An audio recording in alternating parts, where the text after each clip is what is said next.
Original budget 2 years past its original finish date, but edging closer to an opening. As you can see, the structure and the bridges are now getting into the finishing touches. The project bosses may be saying they're on to the finishing touches, but they do warn there are plenty of those still to go, both below the road, inside it, and the surface above. The minister's still gun-shy about naming the date. It will be open next year. Given that we are approaching 2025 quite rapidly.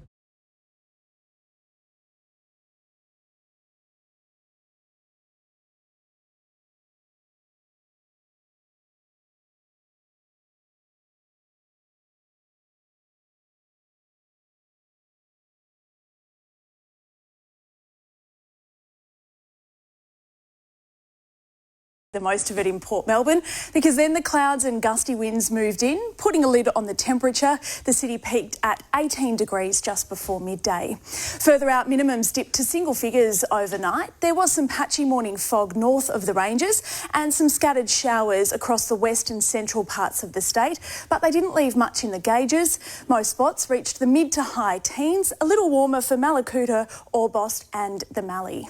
A cold front is moving over east and southeastern parts of Victoria tonight and will continue to deliver some showers. It should clear out tomorrow morning, so it's looking like a fairly dry Monday statewide. I'll have the full 7-day forecast for you a little later in the bulletin, Pete. OK, thank you, Steph. Coming up, Lord mayoral candidate Aaron Wood responds to claims he fled the city during the pandemic. A 9 exclusive next. Plus, Typhoon Yagi crosses into Vietnam, leaving a trail of destruction in its wake. And King Charles in good spirits during a royal favourite, the Highland Games.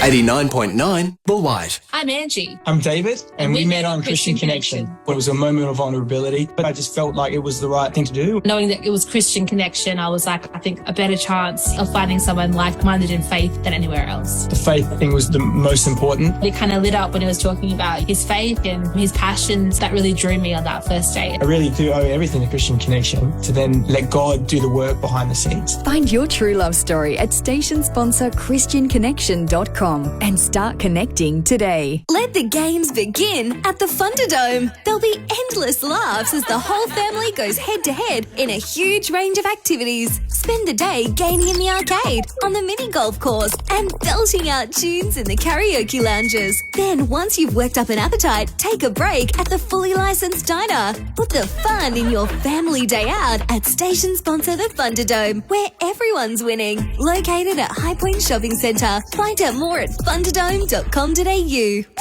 A positive minute on 89.9 The Light. Hi, it's Jamin, your 1-minute coach. Oprah says that there are only 2 emotions, love and fear. These are 2 ends of the emotional spectrum, and all emotions fit as part of these 2 things. This certainly simplifies things greatly. Here is an example of how this could work. Anger equals the fear of loss, pain, hurt and injustice. Stress equals the fear of pressure, inadequacy or uncertainty. Frustration equals the fear of your weakness being exposed. On the other hand, excitement equals the anticipation of what you love. Peace equals the safety of being loved. Joy, an abundance of love that overflows. That means that in any moment you are able to stop and observe your own emotions and ask yourself if you are operating out of love or fear. The opposite of fear is love, and the opposite of love is fear. If you are afraid right now, what would love say about your situation? For more information, go to 1minutecoach.com.au. 89.9 The Light. Lucy and Kel for breakfast. Got into the kitchen.